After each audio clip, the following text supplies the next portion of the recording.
dương thưa lùm hạt tóចូលដល់លេខរៀងអក្សរដូអានេះគឺយើងធ្វើវិធីគុណទៅលើ radical អញ្ចឹងយើងមិនអាចបញ្ចេញពី radical បានភ្លាមទេគឺយើងត្រូវធ្វើការគុណដោយយើងដាក់ radical រួមគ្នាហើយយើងយកលេខដែលនៅក្នុង radical នោះគុណចូលគ្នាសិនទោះបីវាជាចំនួនគត់ឬក៏ជាប្រភេទក៏យើងអាចគុណបានដែរគឺយើងយកចំនួនគត់2មកគុណជាមួយនឹងប្រភេទ1ភាគ54ចឹងយើងគុណធម្មតាមកគឺយើងដាក់ radical រួមគ្នាយើងយក2មកគុណនឹង1គឺបាន2លើ54ចឹងយើងចែកអត់កើតទេប៉ុន្តែយើងអាចសម្រួលបានគឺយើងសម្រួល2និង54អញ្ចឹងយើងយកទៅចែកនឹង2យក2ចែកនឹង2គឺយើងបាន1យក54ទៅចែកនឹង2គឺយើងបាន27ជាងក្រោយពីយើងសម្រួលរួចហើយយើងអាចលើកយកស្វ័យគុណ3បានអញ្ចឹងដើម្បីចាញ់វាមកក្រៅ radical តើតើយើងលើកវាឲ្យមានស្វ័យគុណ3ដើម្បីចាញ់មកក្រៅហៅថារឹសគូប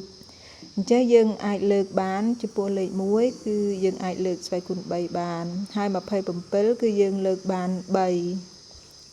ស្វ័យគុណ3អញ្ចឹងយើងដាក់1លើ3ហើយយើងប្រើវងកញ្ចក់ក្តោបរួមគ្នាយើងដាក់ស្វ័យគុណរួម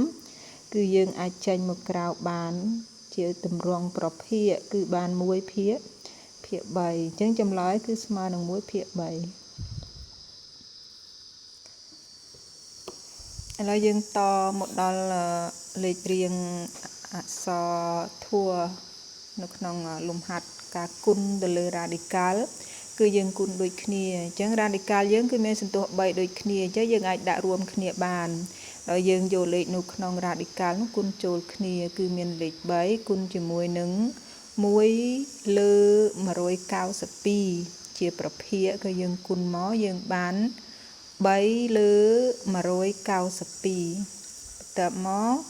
យើងមិនទាន់លើកជាស្វ័យគុណបានទេយើងលើកជាស្វ័យគុណ3អត់កើតទេគឺយើងធ្វើការសម្រួលចេញសិនអញ្ចឹង1លើ192យើងអាចសម្រួលបានគឺសម្រួលនឹង3មិនន័យថាយកវាទៅចែកនឹង3យើងយក3ចែកនឹង3គឺបាន1ហើយយើងយក192ចែកនឹង3គឺបាន64ក្រោយពីយើងសម្រួលហើយទើបយើងអាចលើកជាស្វ័យគុណ3បានអញ្ចឹងលេខ1យើងលើកបាន1ស្វ័យគុណ3 64យើងលើកយកស្វ័យគុណ3គឺយើងលើកបាន4ស្វ័យគុណ3ប៉ុន្តែយើងសរសេរជាតម្រង់ប្រភាគ1លើ4ហើយយើងប្រើវងកញ្ចក់ក្តោបដាក់ស្វ័យគុណ3រួមគ្នា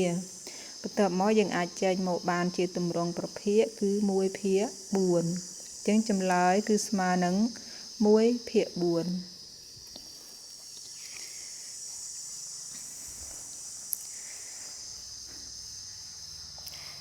យើងចូលមកដល់លេខរៀងលំហាត់អក្សរណអានេះគឺចូលលក្ខណៈចែក radical វិញចែក radical គឺយើងអាចប្រើជាទម្រង់ដាក់ radical រួមណាបើយើងបញ្ចេញ8មកក្រៅ radical ក៏ចេញអត់បាន2ក៏លើកការ៉េអត់បានប៉ុន្តែយើងអាចដាក់ radical រួមគ្នាហើយយើងយកលេខដែលនៅក្នុង radical នោះមកចែកមកគឺយើងយក8ចែកឲ្យ2យើងចែកធម្មតាមកគឺយើងបាន4ប៉ុន្តែយើងដាក់ radical ឲ្យគេវិញក្រោយមកយើងលើក4នោះទៅជាការ៉េអញ្ចឹង4យើងលើកបាន2ការ៉េដូច្នេះយើងអាចចេញបានគឺយើងចេញក្រៅ radical មកគឺបាន2ដូចនេះចម្លើយគឺស្មើនឹង2ណា2នេះគឺជាចម្លើយនៃផលចែកលើ radical អានេះហៅថាវិធីចែកលើ radical ណាផលចែកនៃ radical ស្មើនឹង radical នៃផលចែកបើន័យថាយើងដាក់ radical រួមគ្នាដូចជាយើងគុណដែរអានេះក៏យើងចែកដែរលំហាត់អក្សរតគឺយើងចែក radical ដូចគ្នាគឺយើងប្រើ radical រួមអានេះគេដាក់ឲ្យមក radical ផ្សេងគ្នាអញ្ចឹងយើងដាក់ radical រួមគ្នាហើយយើងយកលេខដែលនៅក្នុង radical នោះចែកជាមួយនឹងលេខក្នុង radical គឺយើងយក98ចែកឲ្យ2លេខនេះយើងចែកដាច់ធម្មតា98ចែកឲ្យ2យើងចែកបាន49តែយើងអត់ទាន់ចេញ ក្រៅ radical បានទេគឺយើងត្រូវលើក49នេះឲ្យទៅជាការ៉េសិនចឹង49យើងអាចលើកបាន7ការ៉េដូច្នេះយើងអាចចេញក្រៅបានហើយគឺយើងចេញមកក្រៅបានចំនួន7អញ្ចឹងផលចែកនេះគឺស្មើនឹង7សូមកូនជួយចុចសញ្ញាកណ្ដឹងឲ្យអ្នកគ្រូម្នាក់មួយផងសូមអរគុណ